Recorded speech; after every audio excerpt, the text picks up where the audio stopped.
aren't you worried those dummies people are going to sue you or something? Your title, your cover looks just like one of those real dummies books. Well, it was, in fact, one of those real dummies books. And I've had occasion to give it to many people. And I've been working on climate change a very long time, which is the other thing covered in the bio. Having worked as senior policy advisor to the Federal Minister of Environment from 1986 to 88, I was recruited by the Minister of Environment, which was an odd thing since I wasn't a conservative.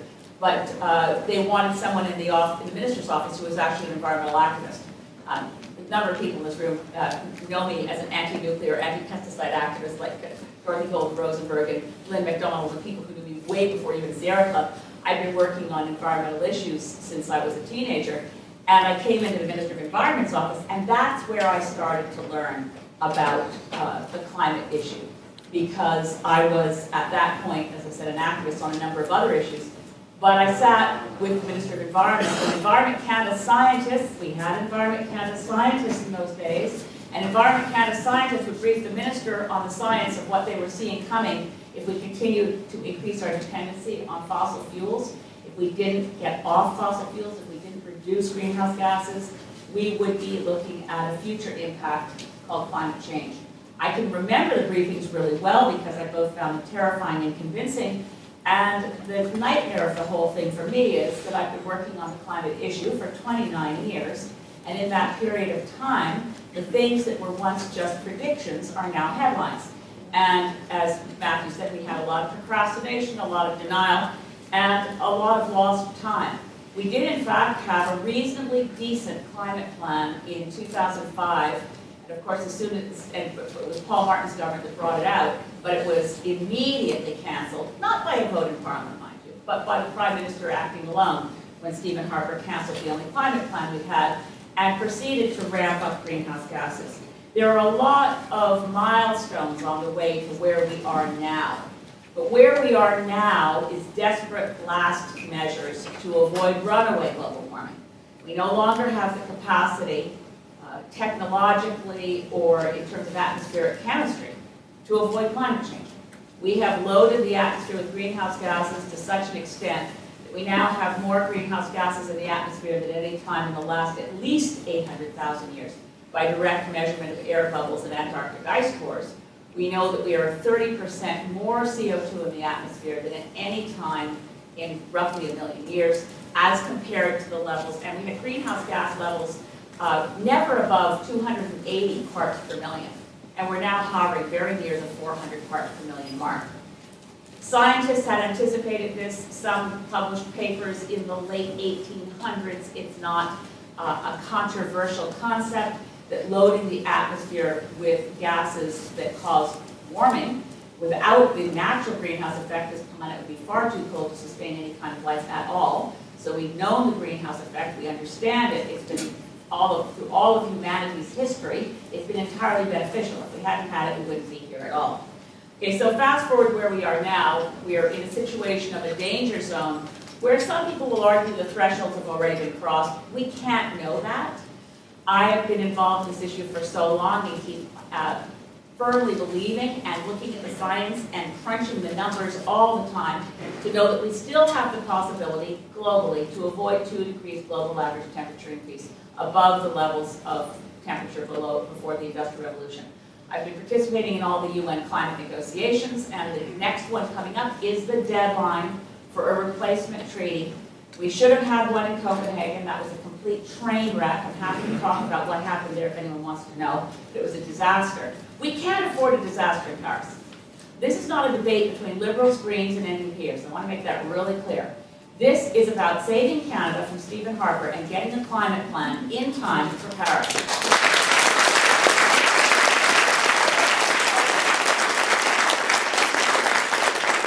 got to figure out how to work it out. And we can work it out because I think the next parliament will be a minority parliament, and with enough Green MPs who will work with anybody. We're absolutely shameless in our willingness to work with anyone who's willing to step up. Because when I sat in those negotiations in Lima, December of 2014, I saw what was really missing in the room. I mean, there's no contest that there's now fierce competition for worst country in the room. We used to own it, you know, that podium, we owned that podium. Worst country in the room, Canada under Stephen Harper. Now we've got a competition with Australia under Tony Abbott. We've got mushy middle countries. We used to have strong leadership from the European Union. They're quite compromised by a number of domestic issues within the EU. What's missing in the room isn't the worst country in the room. What's missing in the room is leadership. So when I look forward to Paris, I'm looking forward to a new parliament. I think in terms of what parliament looks like, not like necessarily what government looks like. What does parliament look like? And can we get it together from the opposition benches where we will have more MPs than anything else through cooperation to actually go to Paris, not just with a better Canadian plan, but with a plan for Canada to bring forward tough negotiators, the best diplomats we ever had, and a team that goes to Paris and negotiates the treaty the world needs, because we're not going to get another chance.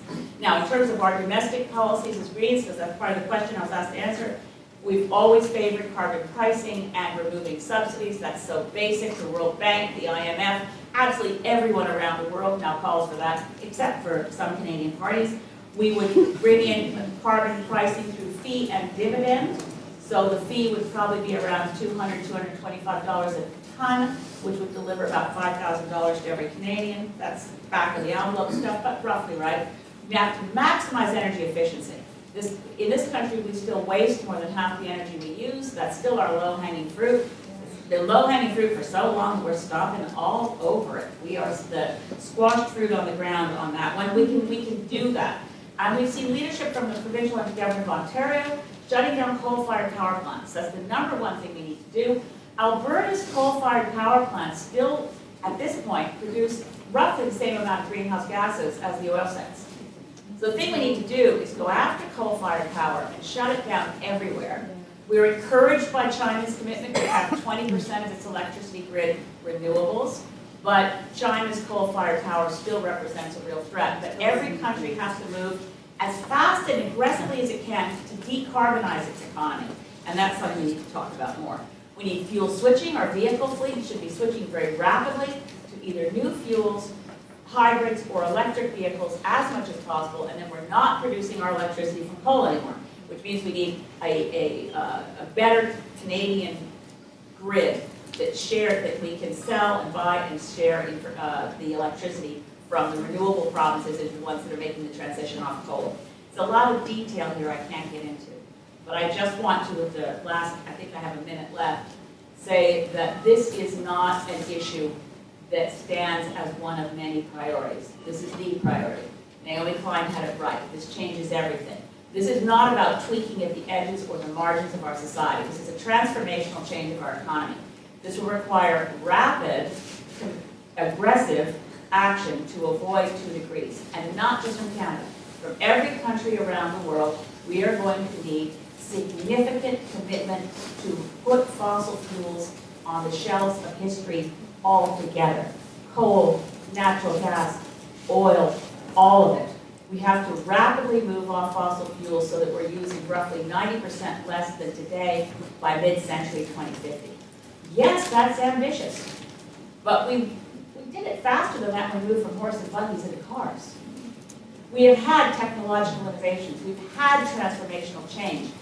This time, we do it because we're planning it, because our life depends on it. Thank you.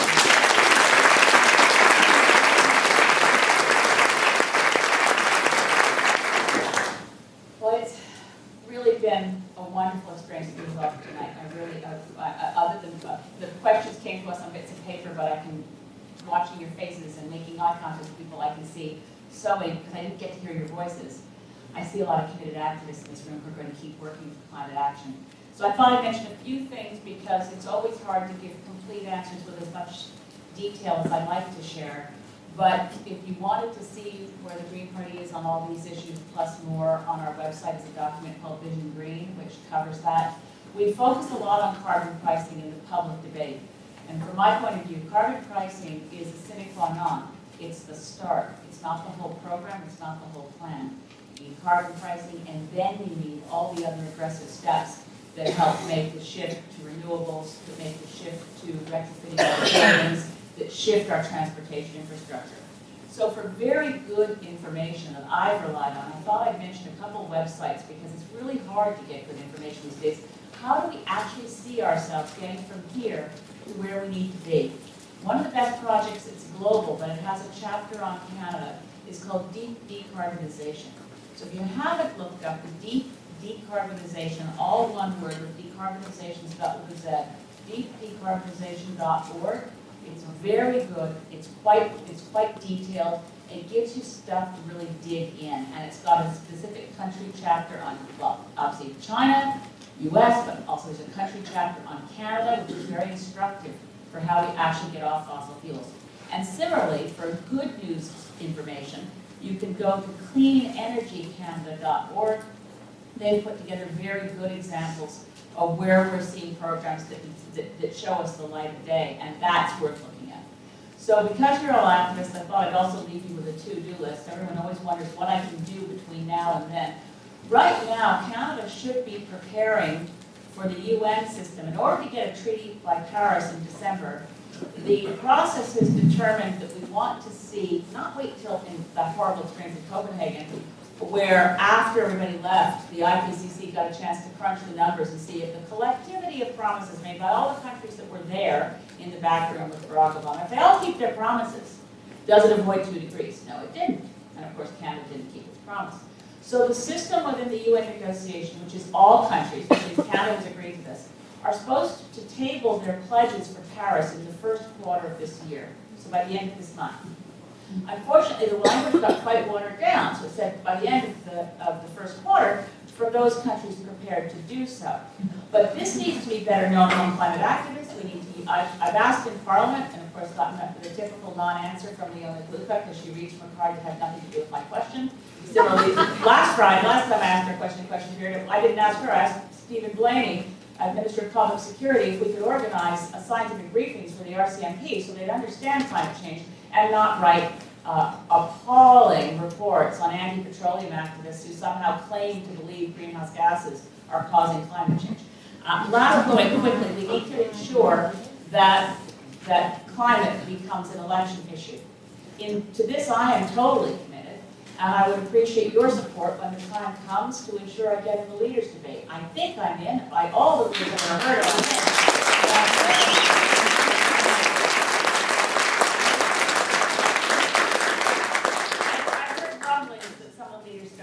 So I would appreciate your support to make sure that I can raise climate throughout the leaders' debate. And again, the pledges are due the first quarter of March, through the end of this month, first quarter of 2015, so that they can be assessed before Paris. I think it's really important to put a priority on getting the proper, full, comprehensive global deal that we need to go off carbon. We need to achieve it in December 2015 at COP21.